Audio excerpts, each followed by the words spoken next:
Yo, what's going on, everybody? Hope you're having a fantastic day. I got my man Casey right here. Casey, what's up, bro? What's going on, dude? Yeah, so due to the technical difficulties that we were having with Facebook, we're just gonna use YouTube. All right, we're just gonna use YouTube for this one. I came across a video.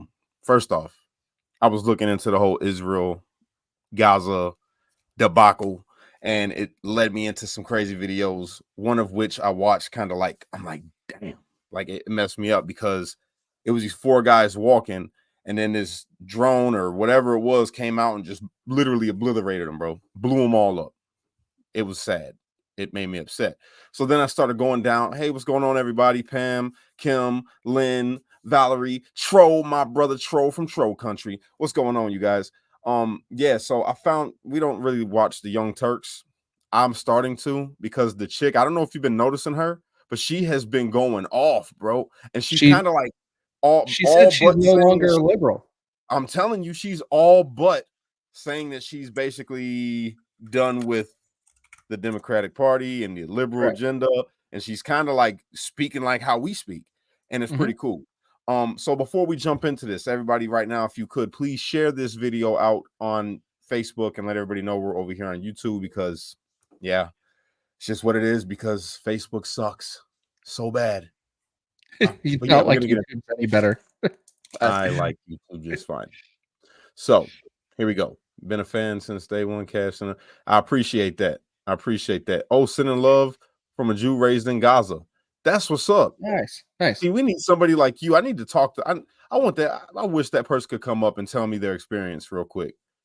Can we put the? Can we send a link, an invite? If you could come up, this person. If you're on Facebook, could you like inbox me on Facebook or whatever so we could talk? Been a fan since they want sending love from a Jew raised in Gaza. That is what's up. That's dope. Yeah. So we're gonna start this off, and I want to know what all of you all think too. It's the Young Turks, but it's interesting. So I want to see what you guys think. About to pull this up. Here we go. Oh, pull it down. Pull it back up. They were always saying they're only targeting Hamas and everybody else is a casualty. Well, if those guys are just unarmed civilians and they're walking alone, that's what they appear to be. Dresden. And you just blast them from the sky with robots. This is the tragedy of war. Yeah, this is insane. And no one knows what to think now, because if you can't talk about that, if you can't say that's real, then you're saying that genocide is okay as long as we're doing it. And that is what we're saying. And if you're saying that from a perspective of someone who literally went through the Holocaust. You just heard that correctly. Joe Rogan described Israel's actions in Gaza as a genocide during a recent episode of his podcast. Now, he was joined by comedian Kurt Metzger for that conversation, which focused pretty heavily on the war. So without further ado, let's hear more of what they had to say. The thing that drives me the most crazy when people talk about, well, Hamas is doing this and Hamas doing that. These people, they voted in Hamas. Like, these people are the poorest of poor, deprived of sanitation, education, proper hospital care, food. What the are you talking about? How are they going to rise up? Just run out? Now, wait, before we keep going, BZ819, is that true? What he just said? Being a Jew that's raised in Gaza, is what you just heard, is that true? In the comments, could you let me know? Because I got some friends that are from Palestine. They're Palestinian, and they say the same thing. They say it's pretty bad over there, the way things are, like the conditions that they have to live in. So yeah, let me know. Let me know in the comments. We're gonna keep this ball rolling. All right. Get shot en masse until the Hamas runs out of bullets, and then you bludgeon them to death with rocks. What are you saying? The voting for Hamas, by the way, they forced a vote there. They're like, you have to have a democratic process, and then they voted for Hamas the same way Fatah became a party. So that they voted, then they go, you voted wrong. We're putting you in a concentration camp. That vote, by the way, happened back in 2006. And I just want to remind the audience that half the population in Gaza is under the age of 18. So the majority of people living in Gaza. Half the population in Gaza? That's crazy. Yeah. That is crazy. So that means they're literally killing a whole bunch of kids. Yeah, you and I talked a little bit pre-show about this, but that is what governments do. Governments are horrible. Look at what we did in Afghanistan. Look at what we've Yeah. done in all of these other countries. Yeah. Iraq. We have just blown them apart and then just, oh yeah, we're still going to leave 20,000 troops here and then just kind of walk away. That is what Israel is going to end up doing. But then Hamas is going to end up retaliating. Trying to utterly destroy them, bro. They're trying to kill all of them. When they're not taking bro, they literally bombed these little young dudes walking. Like, destroyed them, and it's already destroyed around them. And then they just happen to have a drone going by and see these little dudes walking, and boom, they're gone. It was crazy. Let's keep going. Yeah. Did not, in fact, cast a ballot or vote for Hamas.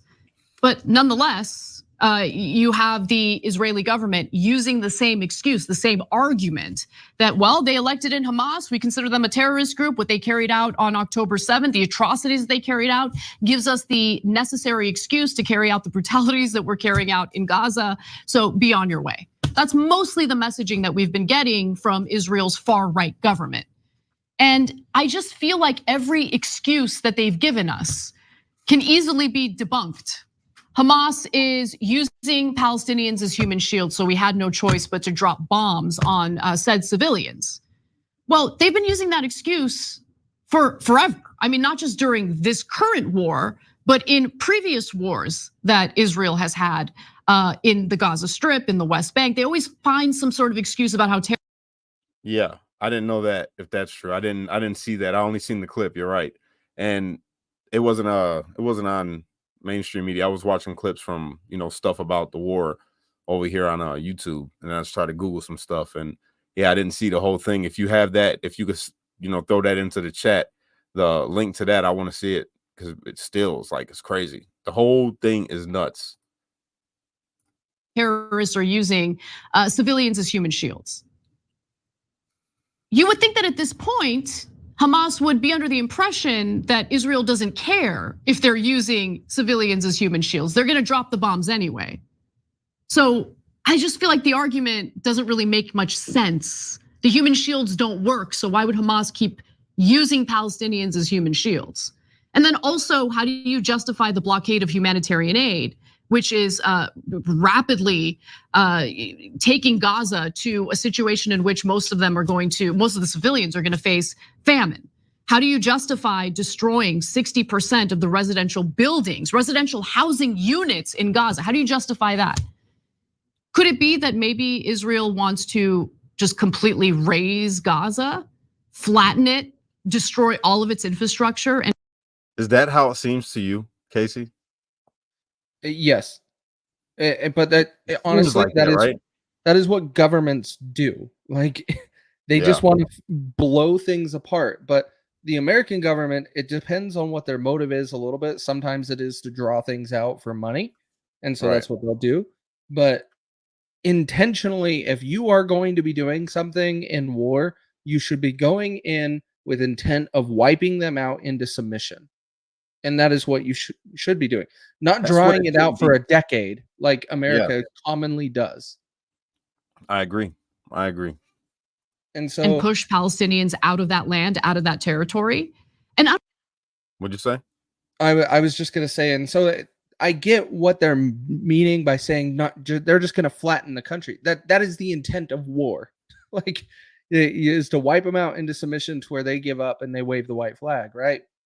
So she is just starting to come to realization, which I'm sure we'll talk to about it in a little bit, but a realization on how some of these things actually work. Yeah, anyways. I agree. Look at what was just said right here. It says, wow, that's wild. Islamists are raised to be, maybe. Well, I don't know. I know my friends aren't raised that way, that are from Palestine. They don't agree with none of it. And they get along with the people that are Jews around them. They don't have any issues. You know what I'm saying? It's like he said, it's the governments, it's the military. And it's this question right here. So you guys think that there should not be a Jewish state? No, that's not at all what we're saying.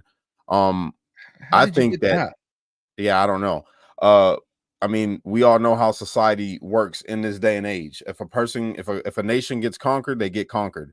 And that's basically what's going on right now. That nation has been conquered. You know, it's been taken over. It's Israel now. It's not Palestine anymore. So the thing that, like he was saying, instead of keep prolonging it, why not just look, this is what it's going to be. And if you don't like it, leave. This is going to sound bad what I'm about to say, but Gaza shouldn't exist the way that it does. For it to even be there is, and then have all the problems that they have, you know, within Israel from Gaza.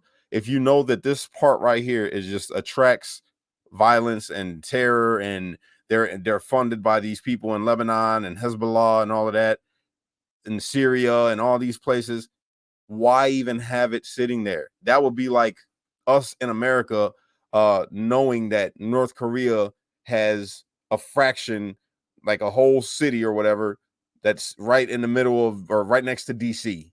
You know what I'm saying? It's right next to DC, and it's causing all types of problems, and they're always shooting missiles. We would never allow it.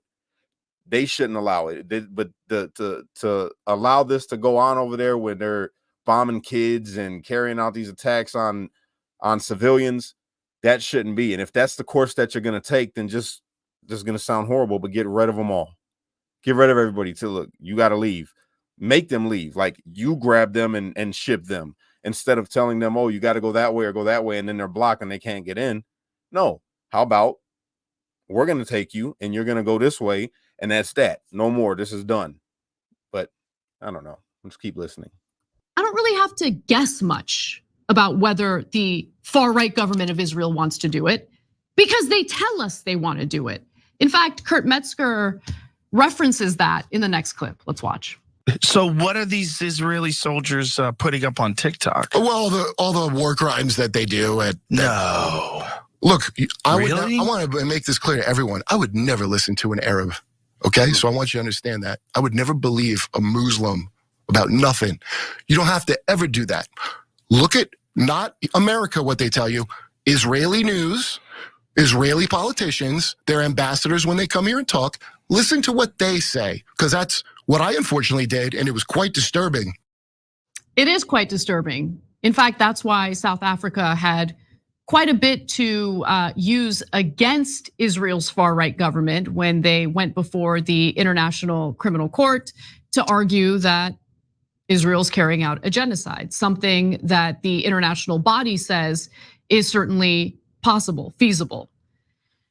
So look, some might be surprised at Rogan's statements here, but I'm not surprised at all. I think on this particular topic, Rogan's actually been pretty good. In fact, we had some previous examples that we've covered on the show having to do with Kid Rock's incredibly ignorant statements about the Gaza Strip and about the Palestinian people. If you don't remember what I'm talking about, here's a little refresher. That's the only problem thing is the people understand. civilians are This is not what happened in harmed. Nagasaki and Hiroshima. Boom, just wiped out. They're like, oh, yes, we don't have Supreme Leader anymore. We did not know you had such big bombs. Yeah, but everybody has big bombs now. The problem is, you use a big bomb, you set a precedent that they can use a big bomb. Fact. They don't have one. And later in the They don't have one. See, that stuff right there. That stuff right there. Like, you know that these people don't have the means to be able to really defend themselves. And their government, it's not the people, it's the government that is the Hamas. Hamas is dealing with these people like Hezbollah and getting funded by these different terrorist groups or whatever. And they end up causing this chaos for the civilians, because they're not the ones that's getting hit. They're not the ones that's getting messed up. It's just the people. It's just the people. And here I go down my conspiracy hole, right? Hamas was put into power by Israel. How do we know that they aren't actually working with the government in Israel to get rid of the people, the lower class, peasant status people? Get rid of them so that they can do what they want with that land. You know what I'm saying? They have this false war so that they can get all this funding, all this money that comes through. No one wins in war. Every time you have war or destruction like this, civilians always lose, and they're always the ones that are most impacted. Now, the average civilians in all of the countries end up the most impacted. Those that are in the know or have contacts within government get some type of information to be able to get out of the way, and they avoid the whole thing. Right. And that is where you start running into elitist mentality and all of these things that actually flourish around the world. Now, all governments, every country operates this way. Whether people want to admit it or not, they do. Yeah. Now, there might be opportunity of change that we might be seeing with Argentina and El Salvador, to where their leadership is really pushing out the corruption. But with every country we have today, with minus those two for right now, that's what we need to recognize. The governments don't care about the people. They don't. At all. They don't. Bro. And so this entire situation, this is where I've said many times, I hate this situation, because Israel and Palestine, they've been at it, well, Hamas, and they've been at each other's necks for years and even centuries. So there is no solution to this, and both sides, the only people that lose are the citizens, and the governments will try to do what they want, and the terrorists will try to do what they want. I agree 100%. I have BZ here. I can pass him a link if we want to see if he wants to come on. It's up to you. Yo, you want to come on, BZ? I will. And you can educate us, because you got it over there firsthand. So if we can send you the link right now, if you want to jump on with us and give your knowledge to us, that'd be great. Yeah, go ahead and send it and see if let me get that link. That's what I'm talking about. It's in X. I just messaged it to you. Okay. But yeah, this whole situation is awful. I don't like war. This is why why I believe Trump is probably leading in every poll for his reelection in 2024. Is we went 4 years without war, and that is on Americans' minds. Is like, we had no conflict. We also had a United States president in North Korea on the ground shaking his hand, Kim Jong-un's hand. Tell me when we have ever had anything like that with contact or communication with North Korea. Never. Ever in history. It was a historic moment. Big time. And the Democrats and Republicans have a history of this too. So don't get me wrong. Don't take this sideways. But when it comes to the Democrats, what they have also established a punishment on Cuba for something that we shouldn't even be worried about. That was 70 years ago. Like, what is our big deal with Cuba? But every time we keep establishing, and Trump did this. Like, Obama removed the restrictions on Cuba. As soon as Trump got in, Trump put the restrictions back in place. I don't even understand that. The government, I think it's an era thing, like, because he's old enough that there was so much conflict with Cuba that it's just in him and some of our government. So they just don't like it. This is where government is evil. They are evil. Let's pull my mans up. What's going on, brother? Baruch Hashem, God bless. I'm doing well right now. I appreciate you guys having me on. I'm just going to get seated, and happy to pop in whenever y'all have anything you want to bring up. Definitely. No, go ahead, bro. Tell us what you think, because you're over there right now. Are you over there? Nah. I'm in San Diego right now. I'm with Turning Point USA, San Diego, SDSU. So I'm an easy guy. Nice. Nice, bro. That's what's up. So talk to me, man. What do you think about this whole thing? Is it a genocide that's happening over there? What's going on?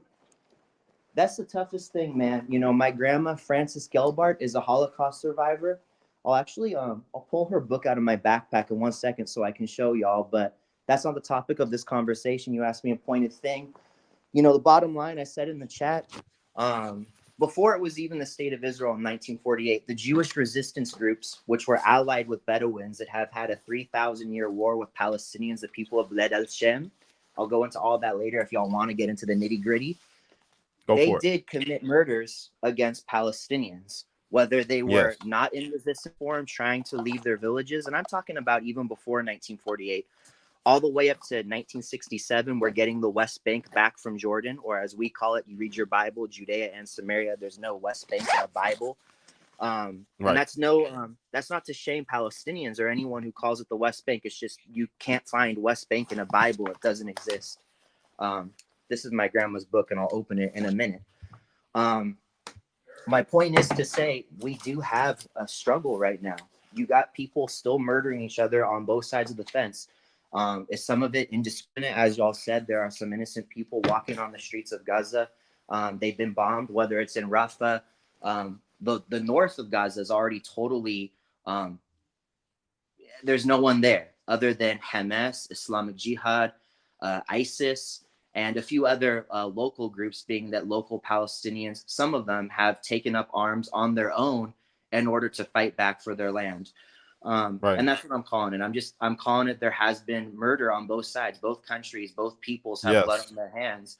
And what are we going to do to stop that? That's the big question. And that's why I followed you, Cash. When I heard about what you're about in Chicago, how you started, who you become, I kind of have a similar history, even in Chicago, a little bit. So that's what's I respect where you're coming from. I appreciate that, brother. I really do, man. I think it's unfortunate, bro. It's just bad. You know what I mean? I hate it because it's just people. It's just people. And it's like the exact same thing when you say, like, you think about Chicago, right? Yeah. It's people over here. Like, we don't have a war going on per se, like where bombs are being dropped. But out here, you can die at a traffic light because people are shooting. Yeah. It's still war. It's a different kind of war. But it's the people's choice. It's not like out here they don't got a choice of whether or not they're going to kill each other. It's just like it is what it is. This is the way you're brought up, and people, you gang bang, and you know there's shootouts. But over there, all these people, these kids, they don't have a choice. It's like in Israel, like I thought that was real sad, bro. In Israel, they got sirens that go off and all these drills that they got to do because a missile could come, and I'm like, damn. Yeah. You know what I mean? Even here in the United States, we train at like our Jewish synagogues, you know, our churches, for a grenade attack. If a grenade gets thrown over the wall of your playground, you got 5 seconds to run or everyone's dead. So we practice that at random in the United States. And we've been doing that, you know, for 20 years. Since the first Intifada. I find that disturbing that you have to do that even within the United States. Like, in some other countries, they're just dangerous. I get it. If you were to say Honduras or something, some of the most dangerous countries in the world, but in America, you shouldn't have to be living that way. I don't care what lifestyle you live, whoever you are, you should not have to worry about that. I'm okay with prepping and being prepared for situations. Yeah. But you are literally doing that as out of teaching, out of fear is what that is doing, instead of just being prepared.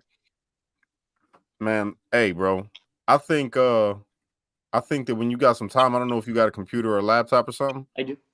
Okay, well, look, I think that we should set something up and have you come on and just like kind of have a whole talk about this thing, man. I would like to I want to talk to you more. You know what I'm saying? I want to link up and chop it up with you, man. And I appreciate you coming on and giving your 2 cents about all this stuff. And let me ask you this. Yeah. Put something in the chat about who created Hamas. Yeah. Who created it? They're a branch of the Muslim Brotherhood. They always have been since the day one. I mean, that paperwork's really easy to look up, to find, to look into their origins in Egypt, all the way to Qatar now. And I wasn't saying that to, you know, push back against the narrative that Israel did allow them to get into power. In fact, I actually wrote that's just what happened. In 2005, the Israeli government said, you know what?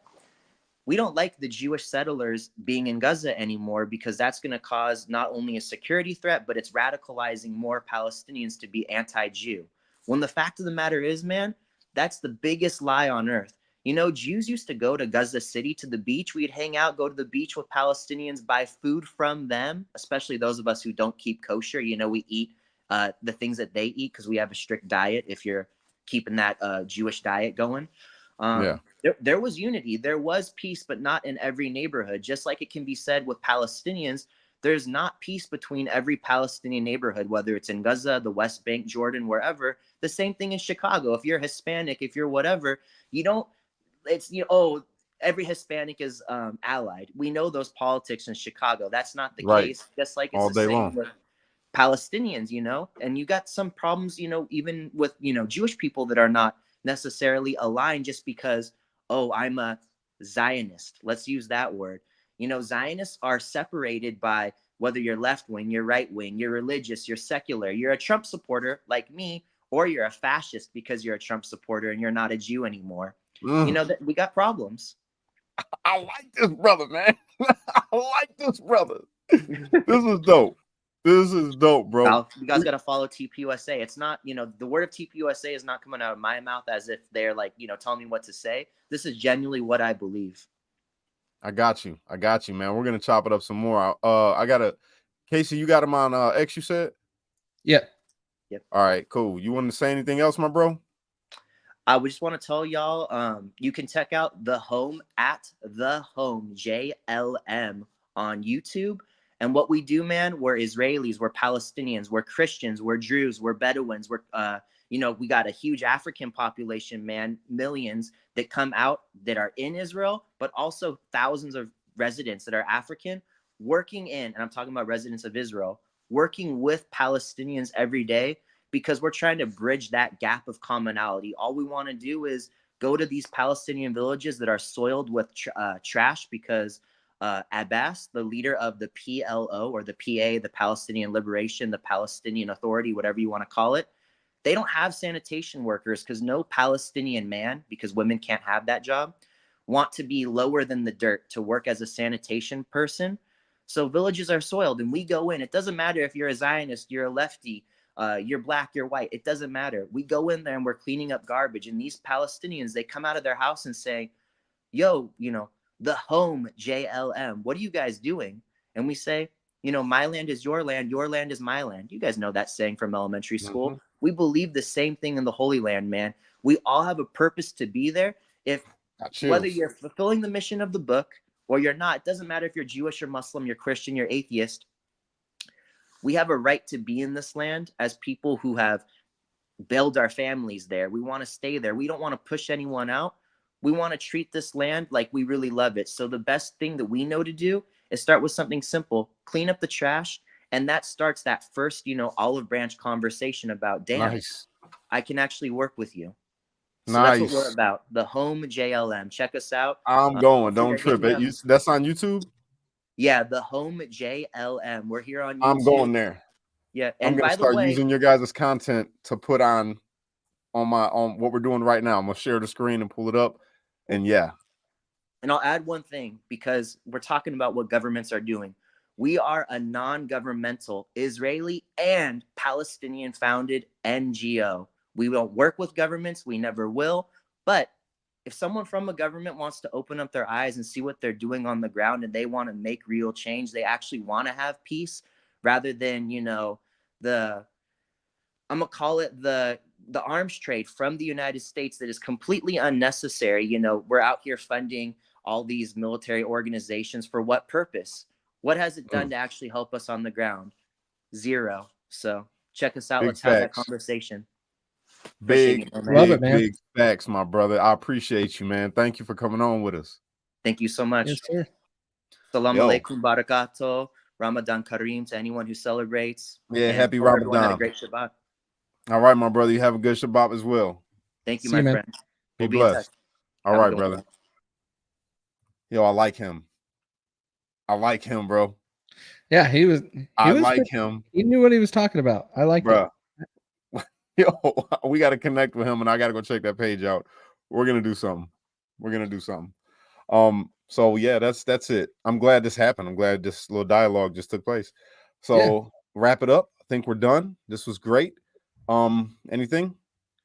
No, man. I'll just end it with question everything governments do. Don't just take what the media is telling you.